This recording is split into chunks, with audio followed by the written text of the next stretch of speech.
Depuis la nuit des temps, il existe une catégorie d'hommes et de femmes qui ont pour mission cardinale d'éclairer la cité, d'orienter, de guider la cité. En Afrique, par exemple, on parlait des sages qui entouraient le roi. À l'Occident, en Grèce antique ou en Rome antique, on parlait des penseurs, des grands philosophes qui accompagnaient le roi, les empereurs dans leur action. Et en Asie, pareil. Mais une question aujourd'hui se pose. Existe-t-il encore ces hommes et ces femmes capables d'orienter la cité par leur génie, capables de ne jurer que par la vérité, rien que la vérité, quoi qu'il en coûte? C'est la question que nous allons tenter de répondre, messieurs et dames, dans ces deuxième numéro de votre émission Lire de livres sur communication plus télévision. Et comme promis, nous avons l'immense, mais alors l'immense honneur de recevoir un intellectuel, un penseur hors du commun. Il est essayiste en philosophie politique. Il a été ministre en charge de la coopération régionale, internationale, pardon, intégration régionale et francophonie de 2019 à 2021. Il est également chevalier de l'Ordre national des arts et des cultures. J'ai cité Monsieur Pépin Guillaume Manjolo, à qui j'ai dit bonsoir et bienvenue dans cette émission. Bonsoir, M. Mbaye.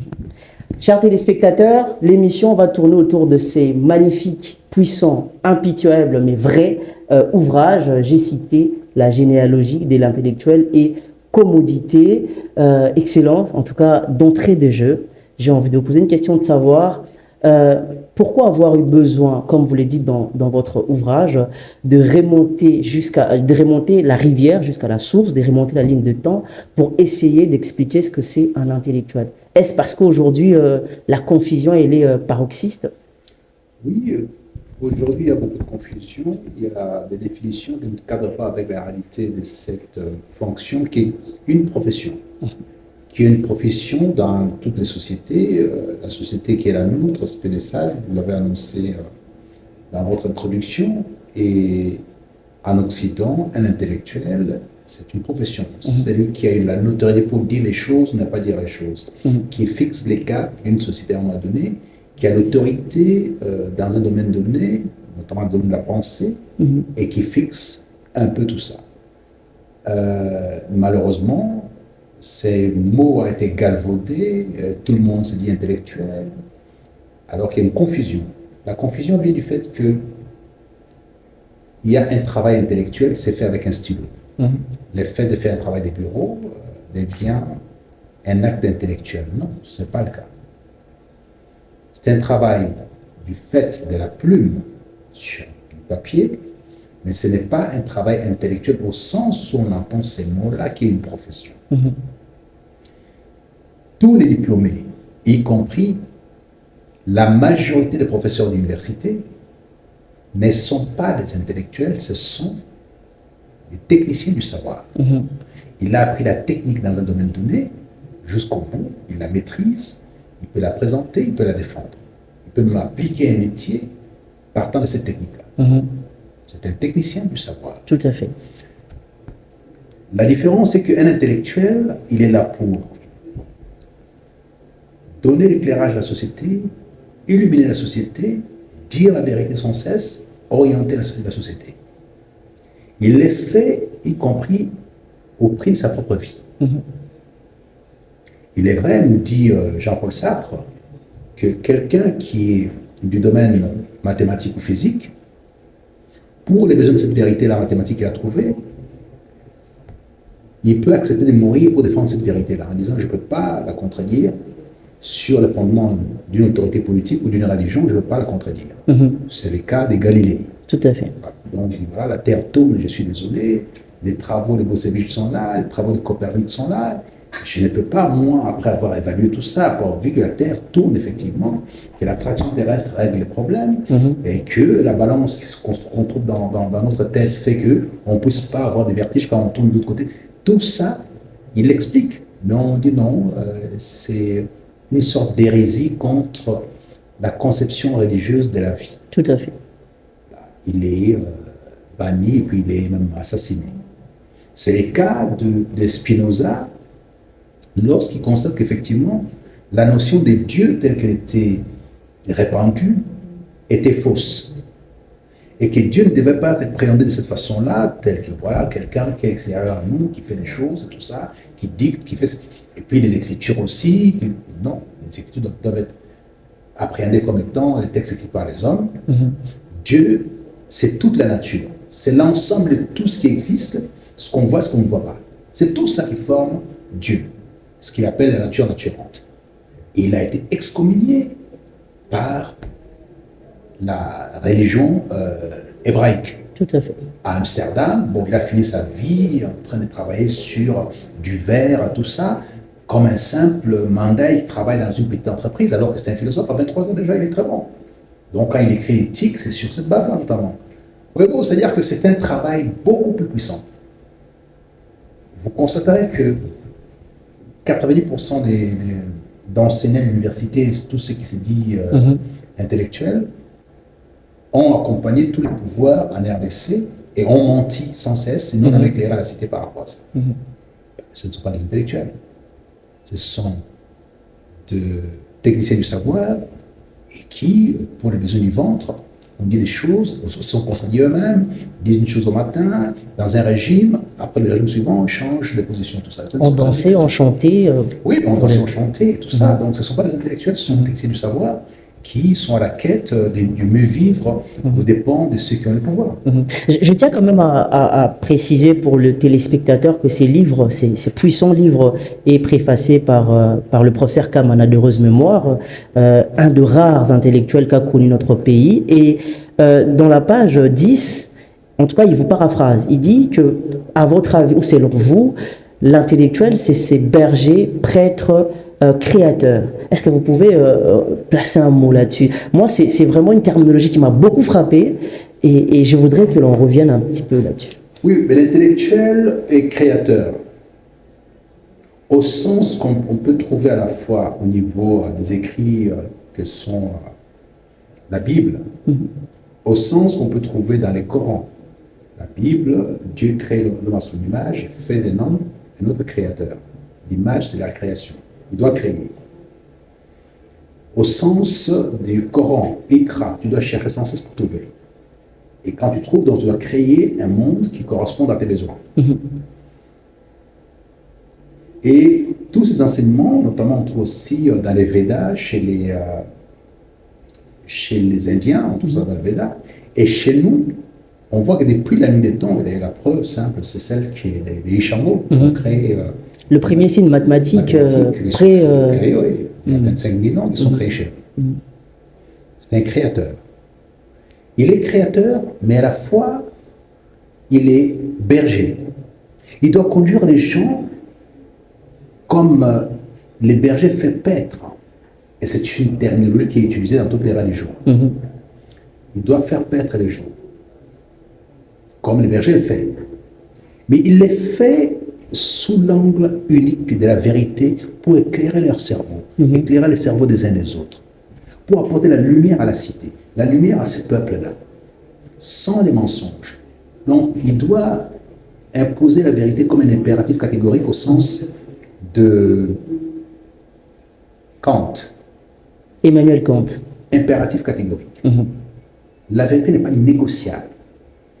L'intellectuel est d'abord ça, c'est lui qui fait la promotion de la vérité sans cesse, au prix de sa vie, qui éclaire la cité, qui conduit les brebis en quelque sorte. Les brebis. C'est ça l'intellectuel. C'est ce que Kamana dit, en tout cas cette formule-là me paraissait une formule extraordinaire. Il a reprise au fait dans sa préface pour vraiment épingler les passages qu'il a saisis. Et un peu plus loin, il dit, enfin, vous dites que l'intellectuel, c'est le clerc, artiste, orpailleur. Comment vous l'expliquez de manière assez simple pour nos téléspectateurs? Un clerc, c'est quelqu'un qui, une sorte de fonctionnaire, dont le métier, ici dans les cadres de l'intellectuel, est d'aller chercher dans la boue les pépites d'or qui sont nécessaires à pouvoir mettre à la lumière. Tout à fait. Et il y a un passage que j'aime beaucoup chez Nietzsche. Vous m'excuserez, il m'a revenu plusieurs fois à Nietzsche, parce que bon, je ne veux pas ne pas en parler, qui dit « Mon travail était plus profond dans lequel on descend, et lorsqu'on y ressort, on y ressort le corps enduit d'or et de bonté. C'est une formule où l'or qui est l'élément clé de la brillance, de la pureté même des matières, l'éclair orpailleur a pour fonction, parce qu'il est une sorte de fonctionnaire à la quête de cet or-là particulier, et en même temps, il doit être dans la boue en train de chercher comment extirper de cette boue ce qu'il y a de meilleur. Tout comme aussi, on peut dire, quelque part, cet orpailleur a pour fonction. Là, je vais citer Thucydide. Thucydide dit, dans l'homme, il y a des biens et il y a des mal. Moi, ce qui m'intéresse, c'est les biens qu'il y a dans l'homme. Je vais compter ce qu'il y a de mal. Alors, un intellectuel qui est à la fois orpailleur, clerc, berger, sa fonction, c'est d'aller chercher dans les humains ce qu'il y a de bien chez eux pour que la lumière qui est la sienne, qu'il a envie de donner, puisse toucher cet endroit-là pour faire rendre les gens meilleurs.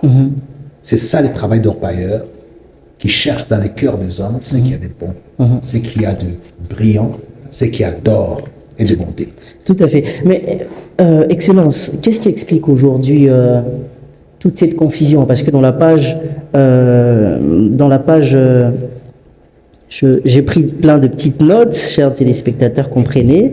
Dans la page 25, vous dites qu'aujourd'hui, il y a plus de clowns endimanchés, transpirants et qui pavanent sur le plateau de télé. Pourquoi aujourd'hui le peuple, enfin le commun des mortels confond justement le rôle, les statuts de l'intellectuel à celui de ces clowns endimanchés qui pavanent? Est-ce c'est parce que c'est plus eux qui sont mis en lumière, le système le favorise, ou c'est en fait on va dire la petitesse, l'étroitesse de l'esprit du peuple qui favorise en fait cette confusion?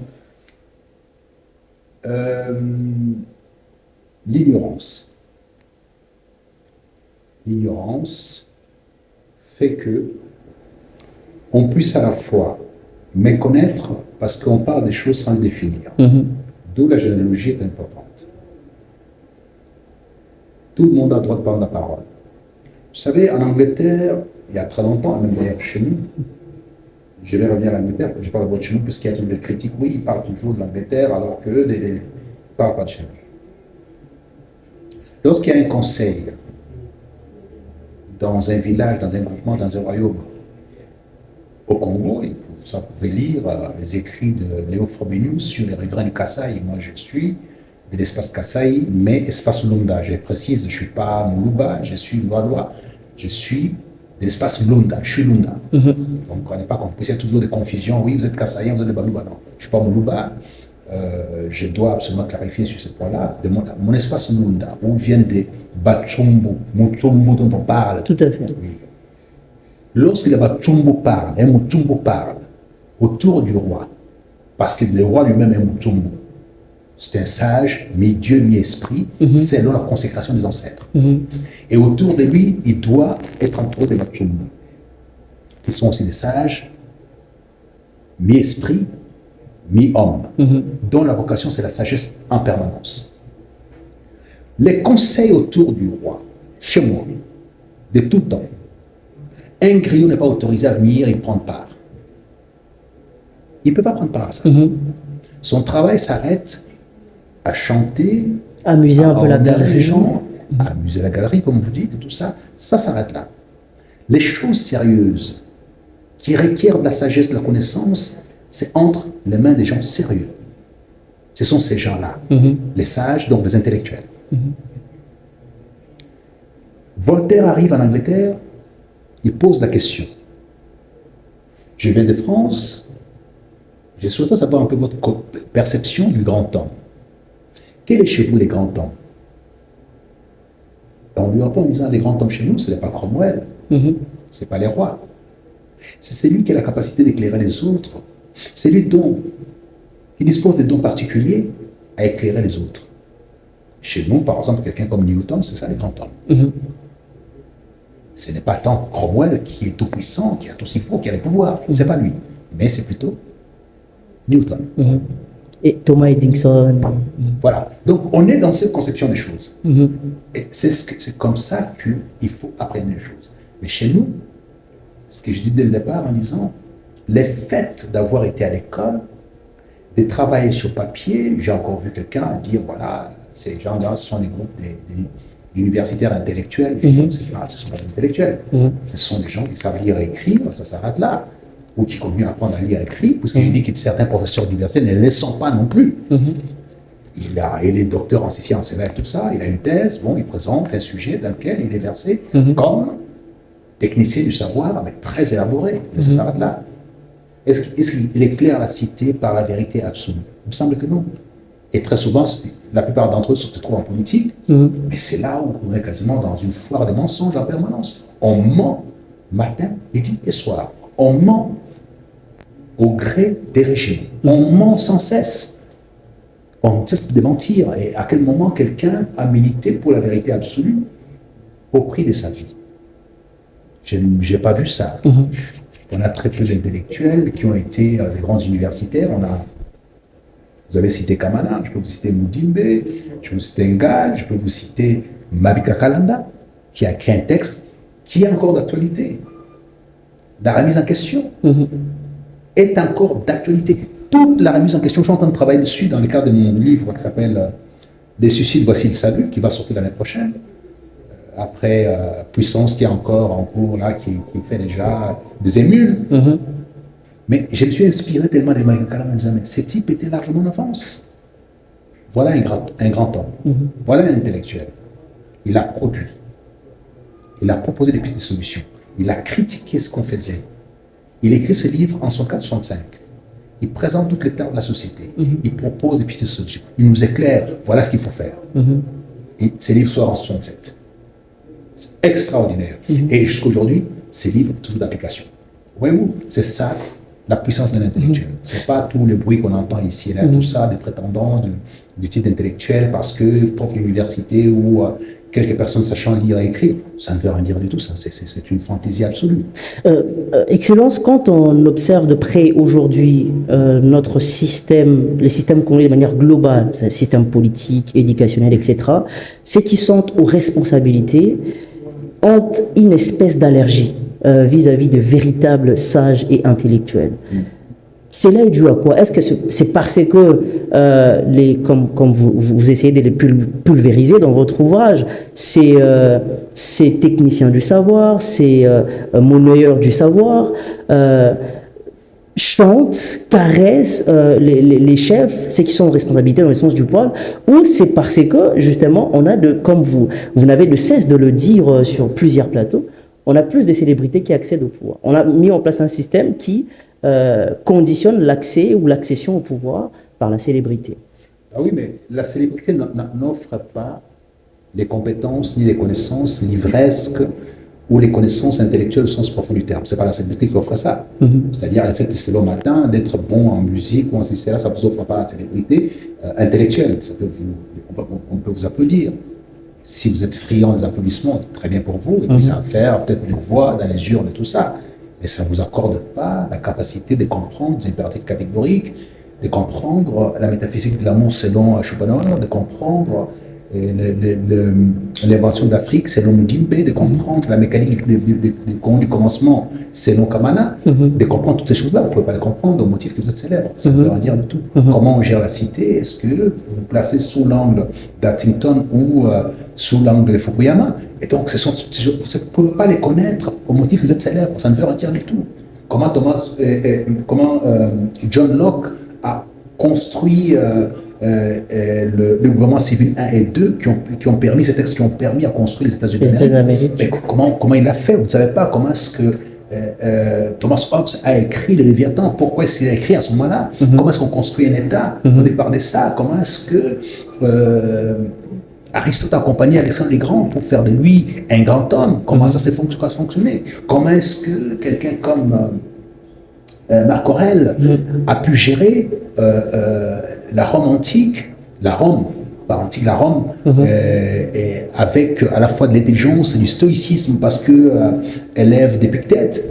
Comment tout ça, quoi? Mais non, le fait que les gens soient collés à la célébrité D'ailleurs, du fait très souvent des gens qui sont semi-lettrés ou quart lettrés, qui applaudissent, qui nourrissent la vanité de ceux qui sont aux responsabilités et qui croient qu'effectivement, parce on les applaudit, bah, ils savent. Bah non, ils ne savent pas. Ça ne tient pas. Et vous dites, vous avez des mains tellement fragiles pour applaudir qui que ce soit. Je ne sais pas comment on applaudit. Donc, je ne suis pas spécialisé dans l'applaudissement.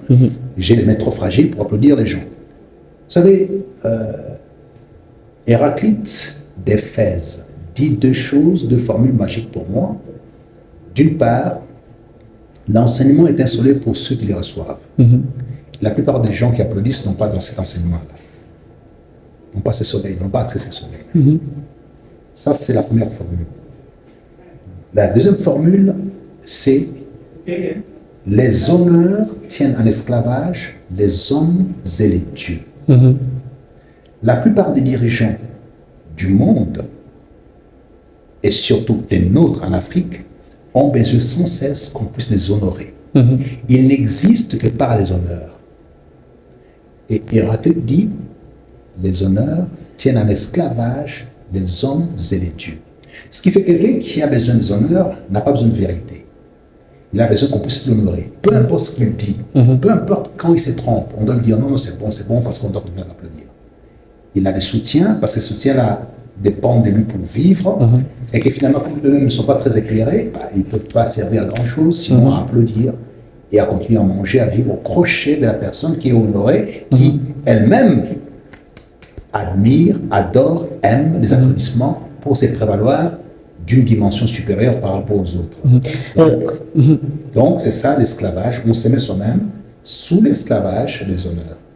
Excellence. En tout cas, dans le livre, vous rapportez une lettre, enfin une correspondance, qui est une réponse de Nietzsche à son ami Rode, et dans laquelle Nietzsche prend parti d'Hippolyte Taine, un grand penseur français.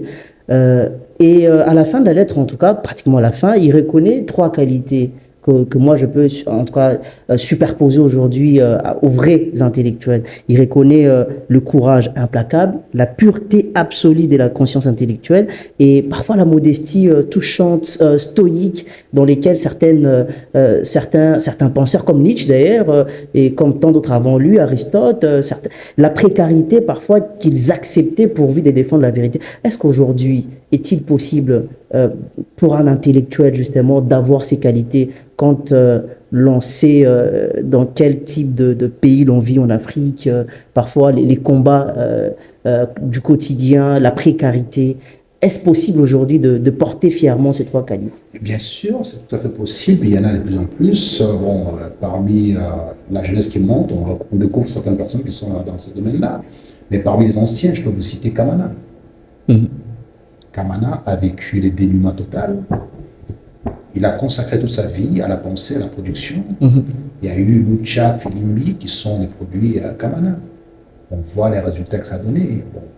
Et c'est dire qu'on parle d'un petit groupuscule et tout ça qui donne son enseignement, ils agissent sur le terrain. Il y a un côté très socratique comme ça la corruption de la jeunesse, mais la corruption de la jeunesse par l'intelligence, par l'éclairage du cerveau, pour que la jeunesse n'accepte pas certaines choses. Ça s'est passé pendant les régimes auxquels j'appartenais, c'est-à-dire que pendant la période de Kabila. Voyez-vous, moi je suis FCC, mais moi-même, j'ai été mis au banc de cette famille politique pour accéder aux responsabilités les plus élevées, au motif que j'avais écrit un livre subversif, notamment j'entends bien. Et ce livre s'appelle, puisqu'il est toujours sur le marché, L'homme et la structure, où j'ai critiqué le système en disant qu'il allait exploser parce qu'il y avait tel élément qui n'était pas conforme à une certaine vérité sociale. C'était mal vu autour de moi, ça a été considéré comme étant une attaque, une subversion contre les systèmes, et que les échos ayant été portés jusqu'à un très haut lieu, en haut lieu si on veut dire ainsi, je n'avais pas droit à une ordonnance.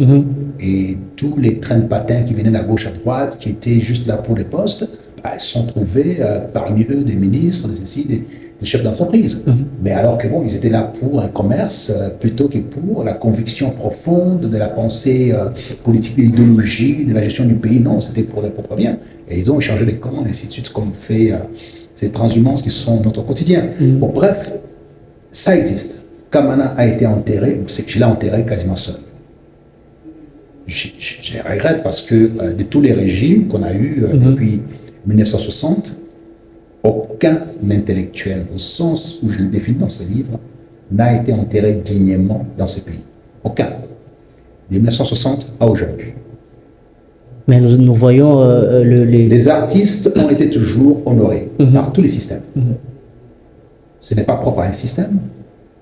C'est la conception que nous avons dans notre société.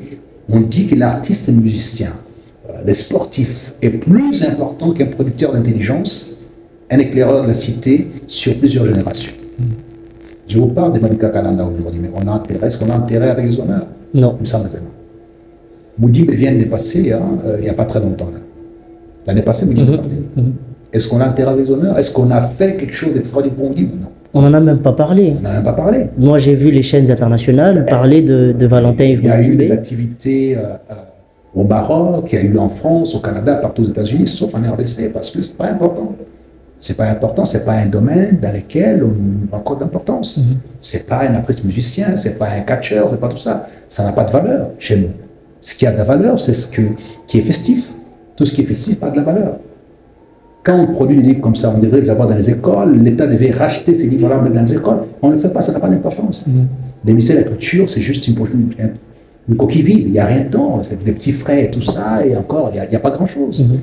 Quel est le livre qui a été honoré cette année-ci en RDC? Rien, l'année passée, rien, l'année d'avant, rien. Depuis 10 ans, rien, aucun livre.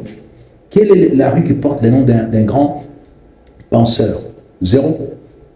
C'est pour dire quoi? Alors vous allez voir des rues qui portent le nom des musiciens, de certains politiques, mais zéro penseur. Un pays sans penseur, ce n'est pas un pays. Et on voit aujourd'hui la puissance d'un pays comme l'Iran. L'Iran produit plus ou moins entre 87 et 97 000 livres par an. On voit la puissance intellectuelle, le savoir et tout ça. L'Iran, seul. Toute l'Afrique produit la même chose. Toute l'Afrique. Les 50 pays africains produisent plus ou moins 87 à 97 000 livres par an. Toute l'Afrique réunie. Et il y a même un chiffre, Excellence, là-dessus, qui dit que la France, à elle seule, compte plus des bibliothèques que l'Afrique réunie. Bien sûr. La France produit autour de 150 à 200 000 livres par an. Et subventionnée par l'État, parce que la plupart des livres sont récupérés par l'État et mis dans les bibliothèques. Elle a plus de bibliothèques que toute l'Afrique réunie. L'Angleterre, un peu plus que la France. Les États-Unis sortent plus ou moins 320 000 livres par an. Et ils ont les grandes universités. Et vous pensez qu'en chantant, en dansant, en troquant la matière première, ça fait de vous des gens extraordinaires. Mais non. Aujourd'hui, nous sommes dans ce qu'on appelle la transition particulière de l'homo sapiens vers l'homo deus. L'homo deus, c'est l'homme-dieu, sur la base de l'incorporation de l'intelligence artificielle. Est-ce qu'on en parle? On n'en parle pas, ça n'a aucune importance. Donc, voyez-vous, c'est toutes ces choses. Alors que récemment, Trump vient d'injecter 500 milliards de dollars dans les deux grandes entreprises de l'IA, Anthropic et OpenAI. Et nous, on est à la traîne, on est en train de rêver. Mais ça n'existait pas, on n'est pas à la traîne. C'est-à-dire que, bon, être à la traîne, c'est-à-dire que vous avez commencé, vous avez lancé, vous avez incorporé, vous y allez doucement, vous investissez très peu. Mais non, on ne sait même pas ce que ça veut dire. Nous sommes encore à l'âge de la pierre. Nous, à l'âge de la pierre. Les autres sont dans la maturité, nous sommes encore dans l'enfance. C'est-à-dire, quand on n'a pas compris que la pensée précède tout, c'est ce qui construit une nation, qui construit tout, et qu'on croit encore qu'il suffit d'avoir des armes, il suffit de payer les gens pour applaudir, il suffit de pouvoir applaudir des gens, changer les constitutions, modifier, c'est ça pour rester au pouvoir et s'arrêter, je ne sais pas pour quelle raison, et c'est ça la vie. Mais non, on est tous éphémères, on passe. Mais qu'est-ce qu'on laisse derrière nous? On est tous passagers, qu'est-ce qu'on laisse derrière nous? Qu'est-ce que l'histoire retient de notre passage ici-bas? Voyez-vous, aujourd'hui, tout à l'heure, je vous ai parlé de Socrate, qui corrompait la jeunesse et tout ce qui avait été tué par l'effet même de la démocratie, parce que la démocratie, c'est la voix du plus grand nombre, et même quand le plus grand nombre pense mal, et bon, ben, écoute, on respecte, et puis il est assassiné par rapport à ça. Et d'ailleurs, Platon a pleuré en disant, mais la démocratie ne sert à rien du tout, c'est pour accorder la parole au plus grand nombre qui n'a pas l'intelligence pour pouvoir décider, ben, c'est malheureux pour nous. Donc, on n'en parle qu'aujourd'hui, Platon n'en parle qu'aujourd'hui, Moudimbe, je viens d'en parler, on va encore en parler pendant des années, il y a des thèses de doctorat sur Moudimbe, et Ngal, les gens travaillent dessus, Kamana, il y a des écoles et des écoles sur Kamana, Mabika Kalanda, on en parle, Cheikh Anta Diop, Bobenga en face ici, on en parle. Mais tous ces politiques puissants, milliardaires, qui ont des armées, des polices et tout ça, qu'est-ce qui se passe quand ils sont plus là? Rien. Ça disparaît, on n'en parle plus. Mais par contre, si un politique incorpore dans son système de fonctionnement la culture, la grande culture qui est la pensée, la philosophie, les lettres, tout ça, ben, ça va faire de lui un grand homme par la suite. Parce qu'il aura compris effectivement l'essence d'une cité, la lumière d'une cité doit être produite par ces gens-là. Ces gens-là, il faut les honorer. Il faut une journée spéciale. Il faut leur calendrier, leur journée de fête qu'il faut leur accorder. Et ça, ce sont des grands hommes qui comprennent ça. Tout à fait. Malheureusement, on n'en a pas eu depuis X temps, on n'en a pas eu. Tout à fait. La contradiction est un signe de haute culture. Un homme supérieur l'invite, la convoque, la sollicite pour avoir sur lui l'idée la plus précise sur ses propres imperfections. Mesdames, Messieurs, chers jeunes, vous nous joignez en cours, vous êtes en train de suivre votre émission Lire des livres, cette émission qui s'est assignée l'objectif cardinal de promouvoir la culture de la lecture, de la pensée, de l'intelligence au sein de la jeunesse congolaise. En tout cas, Monsieur Guillaume, nous nous cheminons petit à petit vers la fin de cette émission. Je voudrais qu'on parle un peu en tout cas, de la page 78 à la page 101, en tout cas, dans lesquelles vous répondez à un écrivain, journaliste, Freddy Mulumba, sur un ouvrage qu'il a publié, je pense, en 2006 ou 2007, le rôle de l'intellectuel dans la résolution des crises en RDC. Et vous, en tout cas, vous êtes en train de mettre comme ça en exergue les contradictions, les pages sur lesquelles vous n'êtes pas d'accord. Et moi, il y a quelque chose qui a retenu mon attention, c'est que vous mettez en lumière, comment dire, l'antinomie, l'incompatibilité, l'inadéquation qui existe entre le statut de l'intellectuel et celui de l'homme politique. Et là-dessus, il y a une petite polémique, excellent, si vous me permettez d'ouvrir la parenthèse, sur vous. Vous avez été aux affaires. Et dans les livres, vous dites, en tout cas, vous dites sans détour, toute la toxicité que peut comporter la politique, le monde politique. Est-ce que vous n'êtes pas corrompu en allant dans la politique, dans l'arène politique? Mais beaucoup sont corrompus. Je ne suis pas corrompu. J'accepte la faillite totale à laquelle j'ai participé par rapport à mon pays. J'accepte que, effectivement, les politiques ont failli. Je suis politique, donc j'ai failli. Et c'est juste simple. Je ne vais pas m'honorer que tout va bien. On a des routes éclairées, on a des écoles pleines avec des bibliothèques pleines et tout ça, qu'on a investi dans l'intelligence artificielle et que tout va bien. Non. Qu'on transforme en matière première, que nous avons la capacité militaire de pouvoir soumettre tous les pays voisins hostiles. Je peux pas. Non, on n'a pas tout ça. Donc on a failli. On a failli, on est classé parmi les pays les plus pauvres du monde aujourd'hui, on est classé parmi les pays les plus corrompus, parmi les 10 premiers les plus corrompus du monde aujourd'hui. Donc cette faillite est une faillite qui emporte mon être aussi dedans. Je suis concerné par rapport à ça. Voyez-vous, donc je reste droit. Je ne peux pas dire non, tout a été bien de mon côté, non, je dirais non. Si les enfants des Louisa n'ont pas à manger, à boire, alors qu'on a les terres arables et tout ça, c'est parce que le système n'a pas fonctionné. Ni hier, ni aujourd'hui. Si on n'a pas des chaussées asphaltées correctement, si on n'a pas une mobilité fluide à Kinshasa, si les règles ne sont pas respectées, si la discipline et l'ordre ne sont pas respectés, parce qu'on a failli. Voilà un élément, un faisceau d'éléments qui font que je puisse dire que j'ai fait partie de cette faillite-là. J'accepte ma part des responsabilités là-dedans. Maintenant, corrompu, non, je n'ai pas été corrompu. Je n'ai pas été corrompu depuis que je suis arrivé en RDC. J'appartiens à un tout petit parti politique au départ qui s'appelle l'ULDC, l'Union des libéraux démocrates chrétiens. Présidé par Raymond Tshibanda. Le parti du ministre Raymond Tshibanda. J'ai eu des sollicitations pour aller dans des grands partis supposés avec beaucoup de moyens, des postes et tout ça. Je n'ai pas été. Il est même arrivé un jour qu'un homme politique d'un grand parti politique, les PPRD pour ne pas le citer, devant le ministre Raymond Tshibanda, solliciter à ce que je puisse rentrer au PPRD pour pouvoir avoir des postes et des choses comme ça, tout ça. Je dis non, je ne peux pas le faire. Donc on ne peut pas même me corrompre pour avoir des postes. Non, j'ai des convictions. Déjà, les PPRD, comme l'UDPS, sont des partis socialistes, des partis de gauche. Moi, je ne suis pas de gauche.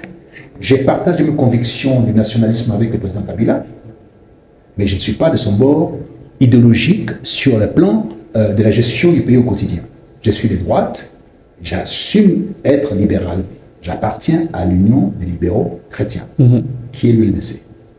Le PPRD étant socialiste. Ils sont socialistes, donc leur frère direct, c'est l'UDPS. Parce que quand ils vont dans leur messe du socialisme international, ils se retrouvent là partout où ils vont là-bas, à l'extérieur. Ils sont ennemis à l'intérieur, amis à l'extérieur. Donc, ce qui fait que ma position n'a pas changé, ne changera pas. Mais cependant, pour reprendre la formule que vous reprenez de moi là-dedans, que la contradiction est un signe de haute culture, qu'un homme supérieur la convoque, la sollicite, l'invite pour avoir sur lui l'idée la plus précise sur ses propres imperfections. Je ne suis pas parfait, j'ai un paquet d'imperfections. Maintenant, mes paquets d'imperfections, on les trouve où? Est-ce qu'on les trouve dans mes dires ou dans mes livres? Or, quand je passe à la télévision, ce n'est pas pour parler de moi, c'est pour parler de ce que j'ai produit. Tout à fait. Bon, je souhaiterais qu'on m'attaque sur mes livres, qu'on puisse me confondre par rapport à mes écrits, qu'on me contredise par d'autres écrits qui modifient ce que j'ai dit en disant que non, là, vous n'êtes pas tellement dans les vrais, là, je pense qu'il faut modifier ceci et tout ça. Qu'on me contredise sur ça. Pas des coups bas-ventre, en dessous du ventre, tout ça, bon, dire, voilà, ça ne m'intéresse pas du tout. Ce sont des discours qui ne m'intéressent pas. La beauté, les ceci, les cela, l'argent, la fortune, ça ne m'intéresse pas. Ce qui m'intéresse, c'est que ce qui restera de moi en tant qu'humain passager ici-bas, ce sont les textes que j'ai produits. Il y a beaucoup de chances que dans 50 ans, dans 100 ans, comme je sais que je naîtrai de manière posthume, beaucoup naissent de manière posthume. Je pense en faire partie. C'est-à-dire que mes livres prendront de l'envergure, du potentiel, les jours où ces pays mettra l'intelligence, le savoir, la lumière du cerveau au-dessus de la politique, des minerais, de tous les restes. Ces jours-là, parce que ce jour va arriver. Il n'est pas encore là, mais il arrivera. Il y a une jeunesse à laquelle vous appartenez qui se dit non, c'est bien les milliardaires politiques, mais les savoirs, c'est mieux. Tout à fait. Et ces jeunes-là diront non, nous sommes abreuvés à cette matière de Manjolo, et par conséquent, nous reconnaissons en lui quelque chose d'essentiel pour notre vie. Dans 20 ans, 30 ans, 40 ans, 50 ans, 100 ans. Ma présence n'est pas requise, mais la présence de mon sacerdoce entre les mains. Vous savez, quand vous êtes là chez vous à la maison, vous dites, il y a des jeunes gens qui m'appellent d'Australie, du Canada, un peu partout, puisque maintenant ils peuvent avoir mes livres sur Amazon, qui achètent des livres sur Amazon, qui me lisent un peu partout dans le monde. Je n'ai rien donné à ces gens-là. C'est eux qui m'apportent un petit rien en achetant mon livre. Ils ne m'applaudissent pas. Je n'ai rien à leur donner à part le peu de savoir que je tiens. Le peu derrière lequel je suis à la quête en permanence. Chaque soir, chaque matin, 365 jours, je lis, j'apprends, je cherche. Ikra, cherche sans cesse, qu'on dit en arabe. En tout cas, avant-dernière question, Excellence, parce que nous sommes presque à la fin de l'émission. Je vais lire un paragraphe qui m'a beaucoup frappé. Vous dites, à la page 103, ce qui manque cruellement à notre cité, c'est l'ouverture d'horizons, les grandes projections qui concourent à la quête du grand projet congolais pour une santé robuste. Quels sont ces grands projets? Lorsque j'ai parlé du grand projet congolais, j'étais déjà en train de construire ces grands projets à offrir à ma nation. Ces grands projets s'appellent Puissance. Je l'ai écrit. Je l'ai écrit en 4 chapitres, en disant voilà ce que je propose à ma nation. La congolité. Qu'est-ce donc la congolité? Qu'est-ce donc être congolais? J'ai défini, j'ai proposé. C'est un livre en 4 chapitres, dont chaque chapitre fait au moins une centaine de pages. La congolité, c'est quoi être congolais? D'où venons-nous? Pourquoi Congo avec K? J'explique ça. C'est-à-dire que l'identité congolaise, à ce moment-là, contient la substance. Chaque enfant qui lira ça comprend qui il est, et par conséquent, il doit devoir agir en fonction de cette identité-là. Premier élément. Deuxième élément, le savoir. La place du savoir dans une société. Toutes les grandes sociétés qui fonctionnent ont investi dans le savoir. Nous, on n'a pas investi dans le savoir. On pense simplement qu'il faut investir dans les élections, dans le changement de constitution, dans la guerre intestine entre nous et tout ça, entre Congolais, on doit se battre pour garder le pouvoir, pour rester au pouvoir, pour récupérer le pouvoir. C'est pas ça. C'est dans le savoir qu'il faut devoir investir. Et quel genre de cité nous devons avoir? La cité raisonnable. La cité raisonnable. ne peuvent nous conduire que ceux qui nous sont supérieurs en art, en connaissance et tout ça. Et la conscience nationale est injectée à la fois dans le 3e chapitre, sur la cité raisonnable, les modes de fonctionnement, comment on fait tourner cette société raisonnable. J'ai mis tous les paramètres, comment on fait. Il y a un mode d'emploi précis de cette cité raisonnable. Et puis finalement, l'accès à la puissance pour s'asseoir à la grande table internationale, disent, pour dire que oui, voilà, nous sommes la RDC, nous sommes le Congo, ou la RDK, ou le Congo avec K simplement. Nous devons parler parce que nous avons ça. Nous avons tous les tableaux de Mendeleïev, on transforme la matière première chez nous. Les gens sont lettrés. Regardez un peu les profils du gouvernement iranien. La plupart des ministres, notamment ceux des Affaires étrangères, sont des philosophes. On fait des thèses sur le monde occidental face au monde oriental. Et j'ai entendu des comédiens dire que la philosophie ne servait à rien. Ce ne sont que des comédiens, après tout. C'est qu'on appelle... ce qu'Épicure appelle les Dionysiokolakès, les courtisans. Ils cherchent comment plaire. Ils cherchent les applaudissements. Et Épicure a dit non, ces gens-là, il ne faut pas les écouter. Ce sont des courtisans. Un courtisan a besoin qu'on l'écoute, puisqu'il attend les faveurs du roi. Et il a besoin de dire toutes ces bêtises-là et tout ça. Il faut l'écouter. La philosophie, c'est la clé d'une société. C'est la philosophie qui fait les partages, la séparation de pouvoir, ce sont les philosophes. Les lumières qui arrivent pour pouvoir construire les nations. Les constitutions, ce sont les philosophes. Les droits aujourd'hui qu'on a, les droits sur la troisième génération, qui sont les droits de l'écologie, ce sont les David Thoreau, tout ça, ce sont les philosophes.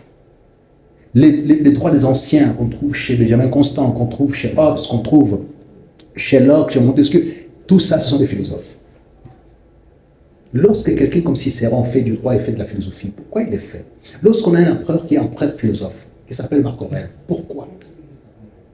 Lorsque chez nous, tous les rois, tous les chefs coutumiers sont censés d'abord être des sages, avoir la connaissance, la tempérance, la compréhension du monde, la projection. C'est ça la philosophie. Et dire que ça ne vaut rien du tout parce qu'il faut aller sur le marché du travail pour aller chercher avec un diplôme de philosophie. Mais ce n'est pas comment ça fonctionne. C'est méconnaître comment les choses fonctionnent. C'est croire qu'effectivement, on ne vit que par le pain et l'eau. Et c'est malheureux. Pour quelqu'un qui dit avoir été à l'école, dire ce genre d'ineptie et d'idiotie. C'est parce que simplement c'est un Dionysiokolakès, un courtisan à la quête d'une position qui lui accorde la possibilité de porter une cravate et d'exister. Merci, Excellence. En tout cas, on est arrivé à la fin. Une dernière question que l'on pose à tous nos invités, parce que j'avais, en tout cas sans flagornerie aucune, Messie Manjolo, vous faites l'unanimité au sein d'une nouvelle jeunesse qui émerge et qui dit, bon, on peut critiquer sur tout le terrain, politique, etc. Mais sur le terrain de savoir, en tout cas, Monsieur Guillaume, André fait l'unanimité. Il y a beaucoup qui m'ont écrit pour me dire, bon, on viendra, question même de lui dire à combien il nous incite à la rigueur intellectuelle. Bon, je leur ai dit, bon, je sais pas trop. C'est moi qui ai refusé qu'ils viennent parce que j'avais pas demandé l'autorisation au préalable. S'il faut adresser un message à la jeunesse qui vous suit en ce moment en regardant cette caméra par rapport à la lecture, parce que vous êtes un penseur de haute culture, quel est le rôle qu'a joué la lecture et qu'est-ce que vous pouvez dire à cette jeunesse qui est parfois abreuvée à la bêtise, à tout ce qui, à l'insanité, à la salacité, à tout ce qui ne construit pas l'être humain? S'il y a un message en 1 minute 30 secondes que vous pouvez adresser à cette jeunesse qui vous suit en ce moment. Ce sera simplement la phrase d'Épicure: le savoir est le soleil pour ceux qui les reçoivent. Courez après le savoir, vous créez votre propre éternité. Courez après la bêtise et l'argent. Quelqu'un qui a investi dans le savoir peut gérer l'argent, peut devenir riche. Mais quelqu'un a investi dans la bêtise, dans l'invective et tout ça, sa vie est éphémère. Pour l'instant, c'est vrai que les gens sont friands des insultes et tout ça par instant. Mais ça s'étiole assez vite, ça disparaît assez vite. Mais ceux qui investissent dans le savoir, c'est quasiment éternel. Ils vont toujours crescendo. J'ai découvert ça, demain je vais découvrir autre chose. Un auteur vous envoie vers d'autres auteurs, ainsi de suite, tout ça. Vous avez une sorte de connaissance qui ne s'arrête jamais, alors que la bêtise est très limitée. C'est la saleté de l'âme, la bêtise, l'invective. Ce sont les impuretés de l'âme. C'est la partie la plus sombre de l'être que vous mettez en exergue. Mais ça ne prend pas de lumière comme l'or prend de lumière. Le savoir, c'est quelque chose d'un plus profond dans lequel on se plonge, on sort, le corps enduit d'or et de bonté. La valeur cardinale d'un être humain, c'est l'accès à la lumière de l'esprit, ce qu'on appelle la puissance illuminatrice de la raison. Courez après cette puissance-là. Quand vous êtes en public, regardez, on fait les concours d'éloquence. Est-ce qu'on fait les concours de l'insulte? Non. Non. C'est ça. Posez-vous cette question-là. Mais l'éloquence n'a des fondements, des bases, des solidités que si c'est assis sur un savoir puissant, structuré, sur des auteurs qu'on connaît. Avalez les auteurs. N'arrêtez pas.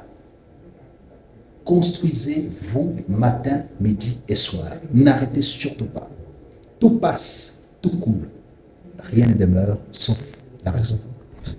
Merci beaucoup, Excellence. Merci d'avoir répondu à notre invitation. Merci à vous, chers jeunes, d'avoir suivi du début jusqu'à la fin cette émission. On va conclure par une phrase qu'elle n'avait de cesse de répéter le professeur Kamala sur plein de plateaux de télévision, que le rôle, la responsabilité d'un peuple, c'est d'empêcher qu'on le prenne pour un peuple idiot. Je vous dis à vendredi prochain.